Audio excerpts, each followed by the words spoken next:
Your Excellency, President William Samoei Ruto, the President of the Republic of Kenya, and the Commander-in-Chief of our Defense Forces, my colleague Geoffrey Ruku, the Minister for Public Service, the PSS who are present, just to make it brief, and the leadership of the Kenya School of Government.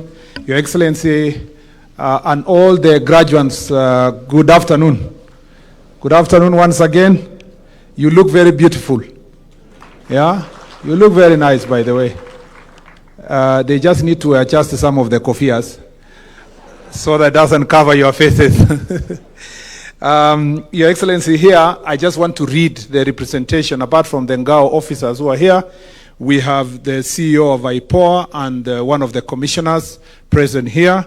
We have the chairperson of the Public Service Commission, very important person for us, and he's here. We have the PSS who are present here, PS Parliamentary Affairs, PS Public Service, and of course our own PS in the of Internal Security and National Administration. We have also the MP of Teso North, Kaunya, who is representing the committee, and we have the regional commissioners who are present.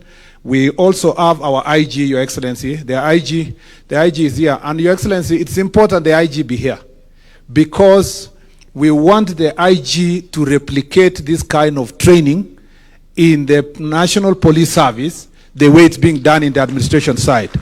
Some of the challenges we're having with our police officers is because of the challenges with training and retraining. And you can see the difference that training and retraining makes to the administrators. If we can do the same for our police officers, we are going to get rid of the challenges you see currently facing many of our police officers. And we have the Leadership Academy for the police. They can also benchmark here so that we can work together as a team, as a country. We have also our DCI, Mr. Mohammed Amin here. Thank you very much. Your Excellency, I just want to make very, very, very brief remarks before I invite you. First of all is to training. This training is extremely important. When many colleagues of ours were appointed to cabinet, including myself and others, every one of us was looking for an Ngao officer to assist in your office.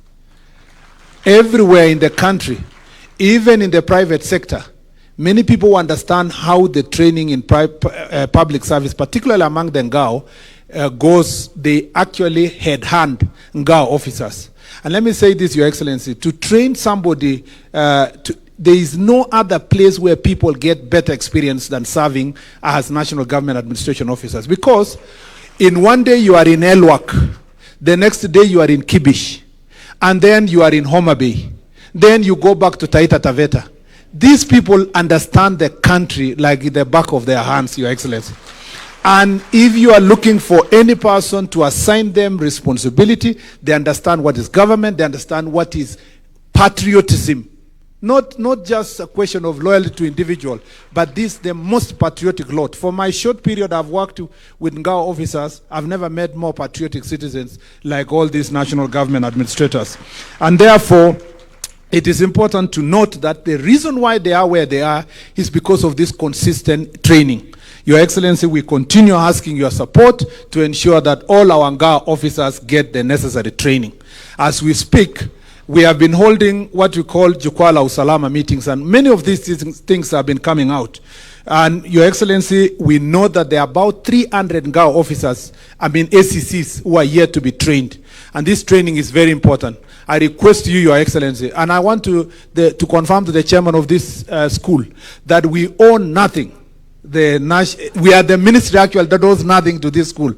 If I knew that you owe other departments and ministries 1.2 billion, I would have brought more officers here, at least to owe you something, even if it is a little amount of money. Your Excellency, we want you to support us, help us so that we can train these 300 ACCs, because this training is a precursor to their career progression and promotion. And when we went for a meeting with the Public Service Commission with my PS, I am glad the chairman of Public Service and the team agreed that all these officers, once they finish their promotion training, Your Excellency, they will all be promoted accordingly. And some of these officers you saw here will become DCCs, some will move in their ACC position to a higher level. Those who are overlooked in 2021, for example, will quickly now catch up with their colleagues because they had been left behind. So, Your Excellency, that is very important so that we ensure that there is equity and equality and morale in the part of our staff so that they can move forward. Your Excellency, when we were in one of the Jukwa, one Mr. Wafula, who is serving in Kilifi, told me to my face that he was in Elgeyo Marakwet when I was just starting to campaign to become a senator. He tells me, you went, you became a senator, you repeated, you became a CS, I'm still in the same position. Your Excellency, I felt very bad for him because he has been there for 13 years. And it is because of that, and I see Mr. Wafula is standing there, I'm sure he wanted to be noticed that he's here. Your Excellency, because of that, we want to make sure that the career progression is properly defined. You heard the ACC who spoke here and say that sometimes you have an ACC who is junior to the chief, and they're supposed to supervise the principal chief, but his rank is below. We have already submitted the structure to the public service. We appreciate they have approved. We want to implement so that there is clarity of career progression. And we have also said some of the ACCs who are here, Your Excellency, were former chiefs. So we've said when some of these ACCs will be promoted and they become DCCs and there is a vacancy, we want also to reserve some opportunities for chiefs across the country who will be promoted to become ACCs, and then that progression continues across. Your Excellency, the second issue I want to clarify is that we are no longer, and I'm glad the CS Public Service did this, we are no longer the old provincial administration. We are not in that cadre. And those people who are accusing public officers here that, oh, provincial administration, we are not there, Your Excellency. We are a service under the 2010 Constitution. And all these people are compliant with the 2010 Constitution. They are governed by the Constitution, they are governed by the principles that govern public service, and they have the most compliant people when it comes to principle of public service. In fact, for those who are not in the practice field, our Ngao officers are working so closely with county governments. And to the extent that sometimes we feel jealous that they have become closer to county governments, Your Excellency. Contrary to the fear that people had in the past that we are in competition with county government. We are working to ensure that the principles of consultation and cooperation between the two levels of government work together. The other issue, Your Excellency, I want to... I was in Parliament yesterday, Your Excellency. So, the other issue I wanted to request is that most of these officers, I've never seen people who sacrifice like they do. Most of them, especially in marginalized and far-flung areas, are operating, Your Excellency, in actually no offices. It's not even called offices. Some, makeshift facilities. In the ministry level, we have designed modeled ACC offices. We are working with some of the MPs, and I appreciate Honorable Kaunya is here. We believe that the CDF, if we work with county government, and in the restructuring of CDF, Your Excellency, we want security and offices of administrators to be prioritized together with the police stations across the country so that this can be built. We in the ministry are going to provide the model office, and then we work together with partners, including private sector, that can help us to make sure that is achieved. Your Excellency, there is one challenge that everywhere we have gone for Jukwa they have raised is the AIE, Your Excellency, Authority to Incur Expense. The AIE has gone, I don't even want to mention the figures. It was somewhere in 50,000, it's come down. Now you give somebody 7,000 for 3 months and tell them you are doing security operation. And you know where it came from, Your Excellency, where the problem came from. The people of Kenya are demanding administrative units all over the country, including administrators. If there's something very popular everywhere, people want more divisions, they want more locations, they want more sublocations. Now, the practical thing which was done was that you have a place that had 1 division, it has now 4 divisions. Now, the budget did not increase. So practically inside here, we had to share the budget of that 1 division with the new 4 divisions. And therefore, the new ACCs are unable to carry out their responsibilities. With utmost humility, Your Excellency, we request you, working with the Treasury, to look after the welfare of these ACCs to ensure that they carry out their responsibilities. so that they don't stick to one place and they cannot be able to go to different places. And that is the same applies to the police officers. In another meeting where we will be with the police officers, the same challenge applies.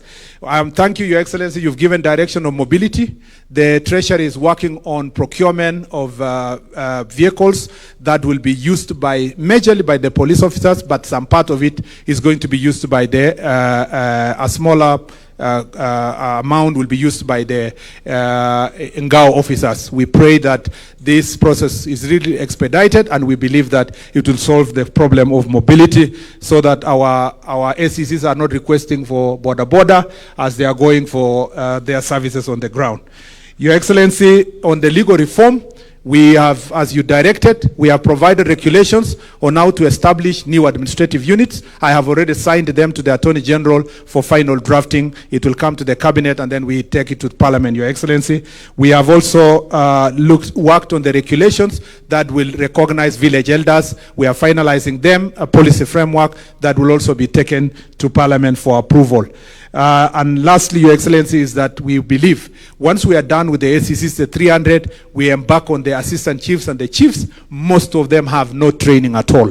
And we have hired so many zero training. We want our chiefs to become also compliant in terms of issues of training.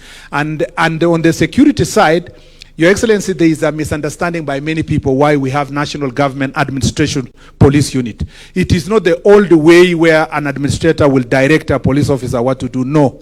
We have many police units. We have a police unit that takes care of the railway. We have police units that takes care of tourists. We have police units that takes care of government installations. This is such one other police unit that will be put at the disposal of the administrative officers to help them ensure that they implement the directives of government that are within their purview.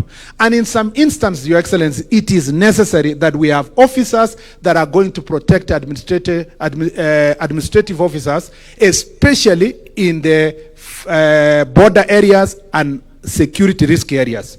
Situations like the one where our chiefs were abducted would have been averted if there are officers who are at the disposal of the chiefs and the administrators, Your Excellency, and that their security must be guaranteed. And we have said, Your Excellency, that, and we've requested IG that all officers who are working in risk areas be allowed to be registered either as NPR or be registered firearm holders so that they can protect themselves, especially the ACCs and the chiefs in different places. Lastly, Your Excellency, we know this is a graduation. These ACC members have many things they want to speak to you, Your Excellency, and share even a time with you, at least once in this remaining period of your first term. And Your Excellency, they have asked me in the various forums we had, that we also want to feel good to come and just have a meeting with you in State House, Your Excellency. We request you that our 2,000 ACCs, please grant them the opportunity to come and sit with you, and also you run them through your better agenda, including all the programs of government, because you will never have better ambassadors who can take the message to the ground than these Ngao officers. With those many remarks, Your Excellency, it's now my singular duty and privilege to invite you to come and address this auspicious occasion and gathering. Thank you, Your Excellency.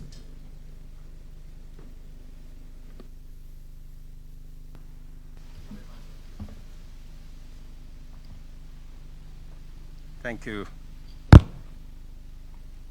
Thank you very much, Waziri. Please, let's take our seats.